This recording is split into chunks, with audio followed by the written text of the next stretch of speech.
చేయగలిగాం. కానీ ఇంకా మనకి హిందూ సమాజానికి కాశీ, మధుర కూడా ఉన్నాయి. కాశీలో కూడా చాలా మంది కాశీ వెళ్ళి వస్తుంటారు. చాలా ఆనందంగా నేను పుణ్యం సంపాదించాలనుకుంటారు. కానీ కాశీలో అసలైన గుడి ఎక్కడుంది అని చెప్పి ఎవరు కూడా గ్రహించరు, గమనించరు. కాశీలో ఉన్నది ఆ మసీదే అసలైన గుడి. ఆ మసీదుని మనకి మామూలే కదా, మన దేశాన్ని దురాక్రమణ చేసిన వాళ్ళు దాన్ని అసలైన గుడిని మసీదుగా మార్చారు. అలాగే మధురలో కూడా శ్రీకృష్ణ జన్మస్థానంలో కూడా ఆ స్థానాన్ని కూడా అలాగే మసీదుగా మార్చారు. ఇప్పుడు అయోధ్య పూర్తయింది, కానీ కాశీ, మధుర కూడా మనం విముక్తి చేసుకుని మన అక్కడ దేవుణ్ణి ప్రతిష్ఠించుకోవాలి. అక్కడ మనం గమనిస్తే 500 సంవత్సరాల నుంచి అక్కడ పోరాటం జరిగింది. ఇప్పుడు హిందూ సమాజంలో నా చిన్ని పొట్ట శ్రీరామ రక్ష అనే హిందూ సమాజం అప్పుడు లేదు. ఇంచుమించుగా 77 సార్లు అక్కడ పోరాటం జరిపారు. 20 లక్షల మంది అక్కడ ఆ గుడి కోసం ప్రాణాలు అర్పించారు. తిరిగి మనకి 70 సంవత్సరాల క్రితం స్వాతంత్రం వచ్చింది. స్వాతంత్రం వచ్చిన తర్వాత కూడా వల్లభాయ్ పటేల్ గారు సోమనాథ్ దేవాలయాన్ని విముక్తి చేసి అక్కడ ఒక మందిరాన్ని నిర్మించారు. కానీ మనకి ఈ 50 సంవత్సరాలు పరిపాలించిన సన్యాసులు అక్కడ అయోధ్యలో రామాలయం కట్టలేకపోయారు. కట్టి వాళ్ళని అడ్డు తగులుతూనే ఉన్నారు. మొత్తం మీద మనం కష్టపడి సాధించుకుని 1992 డిసెంబర్ 6వ తారీఖున అక్కడ ఉన్న కలంకిత కట్టడాన్ని మసీదు అని ఎవరు అనొద్దు, బాబ్రీ మసీద్ అనొద్దు. ఎప్పుడు కూడా ఏ మసీదులోనేనైతే నమాజ్ చెయ్యబడదో అది మసీదు కాదు అని చెప్పి ఖురాన్ చెబుతోంది. కాబట్టి అది బాబ్రీ మసీద్ అనకూడదు. అవసరమైతే అది బాబ్రీ కట్టడం మాత్రమే నాది. డిసెంబర్ 6వ తారీఖున ఆ బాబ్రీ కట్టడాన్ని మనం ప్రాణాలు తెగించి అక్కడ కూలగొట్టి ఒక చిన్న పాక లాంటిది వేసి అక్కడ బాలరాముని ప్రతిష్ఠించుకున్నాం. ఇన్ని సంవత్సరాలు కూడా ఎంతో పోరాటం, ఎంతో మంది ప్రాణత్యాగం, ఎంతో మంది శ్రీరామ నామ జపం. మీకు కూడా తెలుసు 92, 89 ఆ ప్రాంతంలో ప్రతి గ్రామానికి కూడా రామశిలలు వచ్చాయి, అందరికి ఇటుకలు వచ్చాయి. మనమంతా కూడా పూజ చేసి ప్రతి ఇంటికి కూడా రూపాయి పాల ఇచ్చి అయోధ్యకి పంపించాం. పంపించినప్పటికీ మన ముందు నరసరావు గారు చెప్పినట్టుగా రాజకీయ బలం లేకపోవడం వల్ల ఇది హిందూ దేశంలో స్వతంత్రం వచ్చినప్పటికీ 80-90% మంది హిందువులు ఉన్నప్పటికీ కూడా అయోధ్యను మనం సాధించుకోలేకపోయాం. ఇంతకాలానికి ఆ శ్రీరామచంద్రుడు దయ వల్ల మనం అక్కడ అయోధ్యలో గుడి కట్టుకుని ప్రతిష్ట కాబోతోంది రేపు 22వ తారీఖు. ఇంతకాలం మనం ఎందుకు కట్టుకోలేకపోయామని చెప్పి ఒకసారి మన మనసు గుండెల మీద చేసి ఆలోచించాలి. మనం చాలా మంది కులం కోసం ప్రాణం ఇచ్చేస్తాం, భాష కోసం ప్రాణం ఇచ్చేస్తాం, సెంట్ భూ కోసం ప్రాణం ఇచ్చేస్తాం, ఆఖరికి డబ్బు కోసం ప్రదర్శన చేసే సినిమా వాళ్ళ కోసం ప్రాణం ఇచ్చేస్తాం. కానీ మన ధర్మం కోసం, మనం మతం కోసం, మనం దేవుడి కోసం వచ్చినప్పటికీ ఎవరు మాట్లాడరు. మనకి సంబంధం లేని విషయం కింద భావిస్తారు దీన్ని. ఇది తప్పు. ఏం చేతంటే మనకి ధర్మాన్ని కాపాడుకోకపోతే ఇంకా ఏమీ లేదు. మీరు ఆలోచించండి. ధర్మో రక్షితి రక్షిత అన్నారు, ధర్మో ఆచరితి రక్షిత అనలేదు. అక్కడ ధర్మాన్ని ఆచరించిస్తే ధర్మం రక్షించబడుతుందని చెప్పలేదు. ధర్మో రక్షితి రక్షిత, ధర్మాన్ని రక్షిస్తే మాత్రమే ఆ ధర్మం మనం రక్షిస్తుందని చెప్పింది ఆర్షధర్మం. కాబట్టి మనం ధర్మాన్ని రక్షించుకోవడంలో మనం ముందుండాలి. మనందరికీ తెలిసి ఇక్కడ మన యంత్రవేది ఎంతో గొప్ప నవనారసింహ క్షేత్రాల్లో గొప్ప క్షేత్రం. అక్కడ అంతర్వేదిలో మనం వేల మంది, లక్షలాది మంది వెళ్లిపోయి ఆ రథాన్ని రాగుతూ ఉంటాం. అలాంటి రథాన్ని ఒక దుర్మార్గుడు, దుష్టుడు అంటించేస్తే మనం ఎంతమంది స్పందించాం? మనకి సంబంధం లేదా? మన దేవుణ్ణి కాపాడుకోవాల్సిన అవసరం మనకు లేదా? ఈ దేవుడు ఇక్కడ ఆయన వచ్చి కూర్చోలేదు. మనమందరం కలిసి, ఇక్కడ గ్రామస్తులు కలిసి ఈ రాముడిని ఇక్కడ పెట్టుకున్నాడు. ఈ రాముడిని ఇక్కడ పెట్టుకున్నారు కాబట్టి ఈ రాముడిని రక్షించవలసిన బాధ్యత ఎవరిది? మనది. మనం ఇక్కడ పెట్టుకున్నాం కాబట్టి మనం ఆయన రక్షిస్తే ఆయన్ని మనం రక్షిస్తాడు.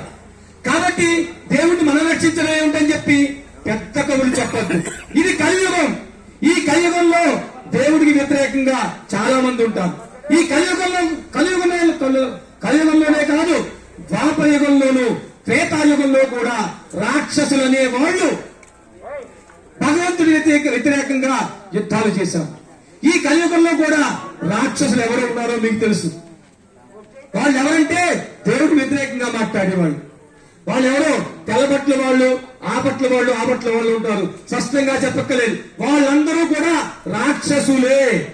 ఎంచేతంటే ద్వాపరయుగంలో రాక్షసులు ఉన్నారు, త్రేతాయుగంలో రాక్షసులు ఉన్నారు.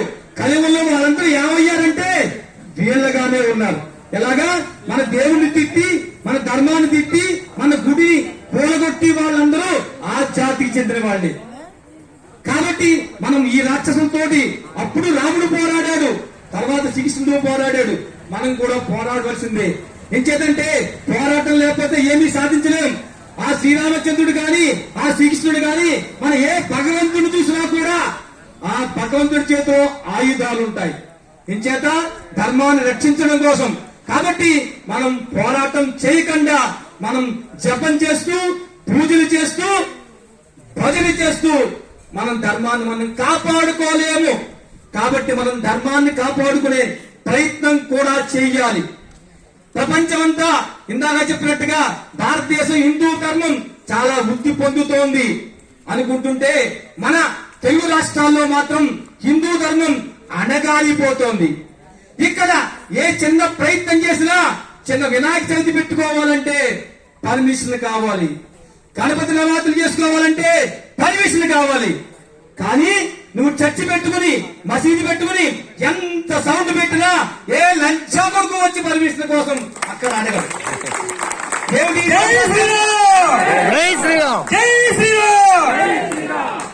80% మంది హిందువులు ఉన్నాం. కానీ మనం ఎవరు పోరాటం చెయ్యం. ఎవరికీ తెలియకుండా జాగ్రత్తగా వెళ్లి పర్మిషన్ తీసుకుని వచ్చేస్తాం. ఇది మనం మానాలి. ఎంచేతంటే మన దేశంలో మనం పూజ చేసుకోవడానికి, మన భజన చేసుకోవడానికి, మన ఉత్సవాలు చేసుకోవడానికి ఎవడో పర్మిషన్ మనకెవడో ఏమిటి, మనం తీసుకోక్కర్లేదు. తీసుకోని పరిస్థితి వస్తే వాళ్ళు కూడా తీసుకోవాలి. ఎంచేతంటే మనం ద్వితీయ పౌరులం కాదు. ఈ దేశంలో అందరితో సమానంగా ఉన్నవాడనే కాదు, 80% మంది చాలా ఎక్కువగా ఉన్నాం. గట్టిగా మాట్లాడితే హిందూ దేశమే ఇది. దీంట్లో ఏమీ డౌట్ లేదు. కాబట్టి ఎక్కడి నుంచైనా సరే మీరు పర్మిషన్ తీసుకోవడం మానేసి, అంతకు ముందు జరిగిన కార్యక్రమాలకి పర్మిషన్ ఉన్నాయా, తీసుకున్నారా అని అడగండి. మీ దగ్గరికి ఎవ్వరూ రాదు. అలా మేము చేసాం ప్రయోగాలు, ఎవ్వరూ మన దగ్గరికి రాలేదు. అంతకుముందు చాలా సభలు జరుగుతాయి, చాలా పెద్ద సౌండ్ పెడతారు, దానికి పర్మిషన్ అక్కర్లేదంటారు. కానీ మనం చిన్న సౌండ్ పెట్టుకుంటే, చిన్న ఏదైనా ప్రోగ్రామ్ పెట్టుకుంటే దాన్ని పర్మిషన్ కావాలంటూ ఉంటారు. దీన్ని మనం వ్యతిరేకించాలి. అలాగే ఇంచుమించుగా ఈ 4 సంవత్సరాల్లో కూడా 235 దేవస్థానాల మీద దాడి జరిగింది మన రాష్ట్రంలో. కాబట్టి ఇవన్నీ కూడా మనం గుర్తించాలి. ఈ జనవరి 22వ తారీఖు ఇవన్నీ చేయడానికి మనకి ఒక అవకాశం శ్రీరామచంద్రముడు ఇచ్చాడని చెప్పి మనందరూ కూడా మన మనసును మార్చుకోవాలి. మనం మన భూమి కోసం, మన ఆస్తి కోసం, మన మిగతా విషయాల కోసం, కులం కోసం ఎంత ప్రాకులాడుతున్నామో, ఎంత పోరాటం చేస్తున్నామో, అలాగే మన ధర్మం కోసం కూడా, మన దేవుడి కోసం కూడా మనం ఇక్కడి నుంచి పోరాటం చేయాలి. మనకి దానికి నాంది ప్రస్తావన జనవరి 22వ తారీఖే కావాలి. ఏం చేతంటే ఆ రామో విగ్రహం ధర్మ అని చెప్పి, రాముడు లేకుండానే, అంటే ధర్మం లేకుండానే ఇంతకాలం భారతదేశం నడవబడింది. ఆ రామో విగ్రహం ధర్మం అనే ఒక విగ్రహాన్ని ఇప్పుడు ఆయన పుట్టిన అయోధ్యలో అంగరంగ వైభవంగా ప్రతిష్ఠ చేస్తున్నారు. కాబట్టి ఖచ్చితంగా ధర్మం నిలబడుతుంది. మనం ప్రయత్నం చేయాలి. మనం ప్రయత్నం చేయకుండా ఇక్కడి నుంచి అడుగు కూడా ఎదరకేయలేం. దేవుడు ఉంటుంది అనుకోకండి. దేవుడు ఎప్పుడు కూడా ఏం చేస్తాడంటే మన సంకల్పానికి మద్దతు ఇస్తాడు. నీ సంకల్పం లేకపోతే ఆయన ఏం చేస్తాడు? ఆయన ఏమీ చేయడు. కాబట్టి మనం సంకల్పం చేయాలి.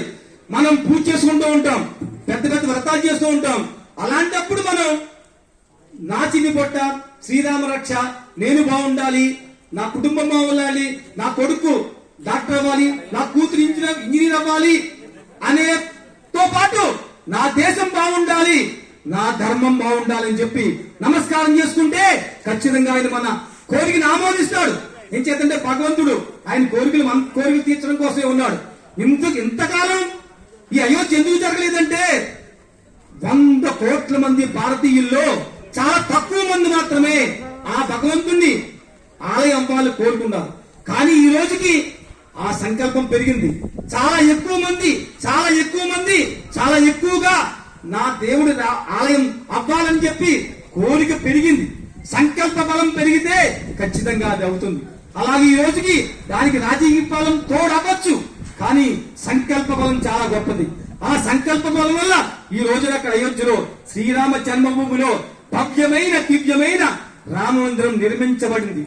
రేపు 22వ తారీఖున అక్కడ ఒక ఉత్సాహంగా ఇంచుమించుగా 170 దేశాల నుంచి అక్కడ ప్రతినిధులు వస్తున్నారు. కొంతమంది స్వామీజీలు కూడా అక్కడికి వస్తున్నారు. అంటే కొంతమంది కాదు, భారతదేశంలో ఉన్న అందరూ స్వామీజీలు కూడా అక్కడికి వస్తున్నారు. మన అదృష్టం ఆ ప్రతిష్టకి మన అంతర్వేది ప్రసాద్ రాజ్ స్వామి కూడా ఆహ్వానం అయోధ్య నుంచి వచ్చింది, మన కోసరి నుంచి. కాబట్టి మనందరూ కూడా గర్వించదగ్గ విషయం. అలాగే 22వ తారీఖున మనందరూ కూడా ఒక పండుగ వాతావరణం తీసుకురావాలి. మన గ్రామాల్లో ఒక దీపావళి వాతావరణం తీసుకురావాలి. ఏం చేతంటే 500 సంవత్సరాల తర్వాత అక్కడ నిర్మించబడుతోంది. మీరందరైనా సరే హిస్టరీ చదవండి, హిస్టరీ చూడండి.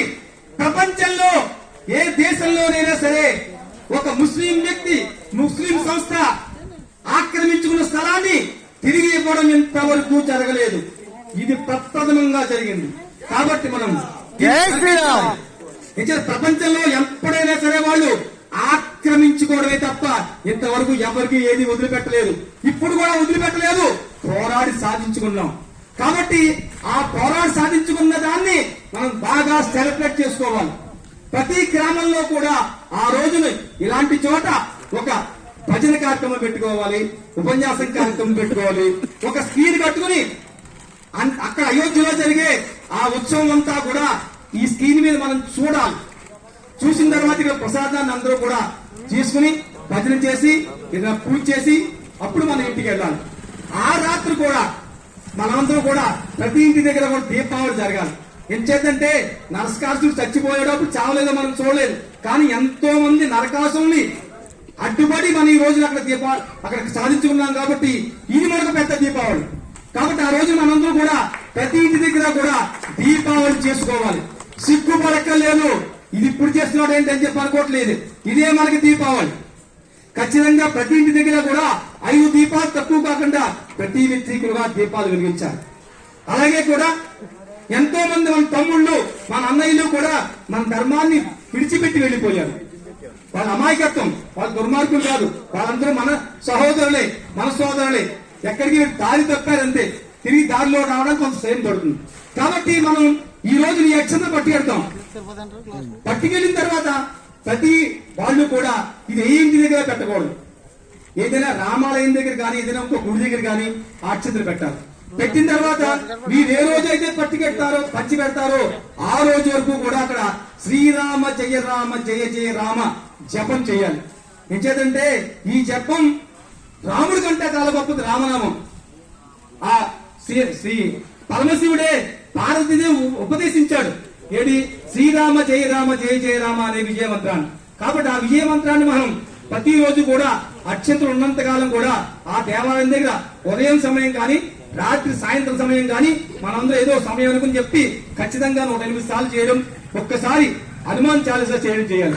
చేసిన తర్వాత 1వ తారీఖు తర్వాత మీ గ్రామాల్లో అనుకూలాన్ని బట్టి ఏదో రోజు అందరూ కలిసి ఏదో ఇది ఒకళ్ళిద్దరు ఏదో పంచిపెట్టినట్టు కాదు, అందరూ కలిసి ఉత్సాహంగా ఊరేగింపుగా మీకు ఒక పేపర్ ఇస్తాం.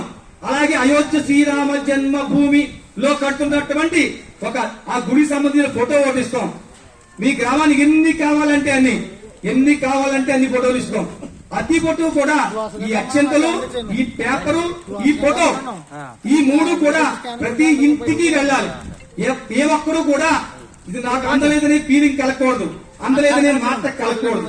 ఏం చేయాలంటే ఆ శ్రీరాముడు బాలరాముడే చే ఆశీర్వదించబడిన అక్షంతలు ఇది ప్రతి ఇంటికి చేరాలి.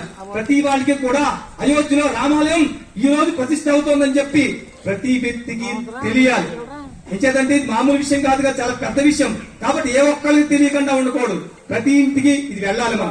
మనం ఊరంతా కలిపి ఒకేసారి గ్రూప్ గా చేసుకుంటా ఒకేసారి తిరుగుతామా, లేకపోతే మన గ్రామ స్థాయిలో బట్టి 2-3 గ్రూపుల కింద విడిపోయి మనం చేస్తామా, అది మీ ఆలోచన బట్టి మీ ఊరి విషయాన్ని బట్టి చేసుకోండి. కానీ మనం ఏదో ఆషామాషిగా కాకుండా ఒక ఊరేగింపుగా వారి పెద్దలాంటి వాళ్ళు ఈ రోజు వచ్చారు కదా, ఒక పలకి వేసుకుని అలాగే కొన్ని వాళ్ళు అలా ఏదో ఒక ఉత్సాహంగా ఏదో ఒక వాయిద్యాలు గాని పలకి గాని శ్రీరామ జై రామ జై జయ రామ మంత్రం చెప్తూ ఆశాయ జెండాలతో ఇంచుమించుగా ఒక 15 మంది 20 మంది తక్కువ కాకుండా ప్రతి ఇంటికి వెళ్లి ఈ మూడు ఇచ్చి ఆ రోజు మనం మీకు చెప్పినట్టుగా ఆ రోజు వాళ్ళు ఏం చేయాలి, ఈ అక్షంతలు ఏం చేయాలి, 22వ తారీఖు వరకు కూడా అక్షంతలు వాళ్ళ దేవుడి దగ్గర పెట్టుకుంచుకోవాలి. 22వ తారీఖుని అక్కడ మనం టీవీలో ఆ ప్రతిష్టా కార్యక్రమం పూర్తయింది అనిపించుకుని అప్పుడు అక్షత మనం కొన్ని వేసుకుని మిగతా మన ఇంటి దగ్గర ఉంచుకుని మన పెళ్లి రోజు కానీ లేకపోతే ఏదో పుట్టినరోజు కానీ ఏదైనా ఎవరైనా ఆశీర్వదించవలసి వచ్చినప్పుడు ఈ అక్షంతలతో మరి ఆ అక్షంతలు కలిపి ఆ రాముడి అక్షంతలు పెట్టి వాళ్ళని ఆశీర్వదించాలి. కాబట్టి ఈ విషయాన్ని కూడా మేము మీకు చెబుతున్నాం. అలాగే గ్రామ స్థాయిలో ప్రతి ఇంటికి కూడా ఈ విషయాలు వెళ్ళాలి. ప్రతి ఇంటి దగ్గర కూడా ఆ రోజు ఒక దీపావళి పండుగ జరగాలి. కాబట్టి మీరందరూ కూడా ఈ అక్షంతలు ఎక్కడ పాల్గొనడం గాని, ఆ పేపర్ కింద రోడ్డు మీద పడిపోవడం గాని, ఆ ఫోటో రోడ్డు మీద పడిపోవడం గాని మనం చేయకూడదు. ఏం చేద్దంటే మనం దీన్ని పవిత్రంగా భావిస్తున్నాం, దాని ఖరీదు ఎంత అనేది విషయం లేదు దీంట్లో. అది ఎంతో మనం పవిత్రంగా భావిస్తున్నాం కాబట్టి ప్రతి ఇంటికి వెళ్లి మనం ఇవ్వాలి. అలాగే మనం మతపాలన సహోదరులు మన వాళ్ళే, ఎవరో కాదు మన వాళ్ళే, దారి తప్పారంతే, వాళ్ళ ఇంటికి కూడా మనం వెళ్ళాలి. తీసుకుంటే వాళ్ళ అదృష్టం, తీసుకోకపోతే ఇంక నేనే చెప్పక్కర్లేదు. కాబట్టి మనం అడగడం మాత్రం మన ధర్మం. ఇంకేదంటే ఎంతో మంది ఎన్నో పేపర్లు వచ్చుకుని మన ఇంటి మీద దాడి చేస్తున్నారు. మనం ఈ పేపర్ పట్టిన అక్కడ వెళ్ళాలో మనకి ఇబ్బంది ఏమీ లేదు, సిగ్గు అసపడక్కర్లేదు. ఖచ్చితంగా ప్రతి ఇంటికి వెళ్లి మనం అక్షతలు ఇవ్వాలి, ఈ శ్రాముడి ఫోటో వాళ్ళందరికీ ఇవ్వాలి. కాబట్టి ఈ అన్ని విషయాలు కూడా మీ అందరూ మనసులో పెట్టుకుని 22వ తారీఖుని మనం మంచి పండుగ చేసుకుందాం అనే ఒక నిశ్చయంతో మనం ఇంటికి వెళ్ళాలి. 22వ తారీఖు మంచి ఉత్సాహంగా మనం పండుగ చేసుకోవాలి. 22వ తారీఖు తర్వాత కూడా మనం మనకి మన దేవుడికి మన మతానికి ఏ కళంకం వచ్చినా సరే మనందరం ప్రభుత్వాన్ని కాపాడుకోవాలి. 22వ తారీఖు మనం ప్రతిజ్ఞ చేయాలి. శ్రీరామ జన్మభూమిలో శ్రీరాముడు సాక్షిగా ఆ ప్రతిష్ఠ అవుతున్నప్పుడు మనం ప్రతిష్ఠ చేయాలి. నా ధర్మాన్ని నేను కాపాడుకుంటానని చెప్పి మనందరూ కూడా ప్రతిష్ఠ చేద్దాం. ఆ రోజున మన ధర్మాన్ని మనం కాపాడుకుందాం. ఇంకేదంటే మనం ఇంజనీర్లుగా, లాయర్లుగా, డాక్టర్లుగా చేసి ఎన్ని కోట్ల రూపాయలు సంపాదించినా ఈ దేశంలో హిందూ ధర్మం లేకపోతే అవేమీ మనం ఉంచుకోలేము. ఆఫ్ఘనిస్తాన్ చూసాం, చాలా దేశాలు చూస్తున్నాం. ఇంచేతంటే అక్కడ హిందూ ధర్మం లేకపోతే మనం సంపాదించుకున్న ఆస్తిపాస్తులు మన దగ్గర ఉండవు. మన ఆడపిల్లలతోటి, మన కుటుంబంతో, మన ఆడవాళ్ళతోటి ఉన్నవాడిని మన సంసారాలు చేయనివ్వరు, మనం ఉండనివ్వరు. కాబట్టి ఇవన్నీ ఆలోచించి మన ధర్మాన్ని మనం కాపాడుకోవాలి. ధర్మో రక్షిత. కాబట్టి ఈ విషయాన్ని అందరూ ఆలోచించి ఇక్కడి నుంచి కూడా నువ్వు ప్రసాద వితరణ జరుగుతుంది. ఈ ప్రసాద వితరణ అయిన తర్వాత గ్రామాల వారిగా మేము కేటాయిస్తాం. ఎవరూ కంగారు పడక్కలేదు. ఈ ఒక్కరోజు రాముడి కోసం కేటాయిస్తాం. గ్రామాల వారిగా మేం కేకేసిన గ్రామం వాళ్ళు వచ్చి ఇక్కడ అక్షంతలు తీసుకుని దానికి సంబంధించిన పేపర్లు, దానికి సంబంధించిన ఫోటోలు తీసుకుని చాలా ఆనందంగా వెళ్ళాలని కోరుకుంటూ ఆ శ్రీరామచంద్రుని మనందరం కూడా బాగుండాలి, మన దేశం బాగుండాలి, మన ధర్మం బాగుండాలి అని చెప్పి నమస్కారం చేస్తూ జై శ్రీరామ్.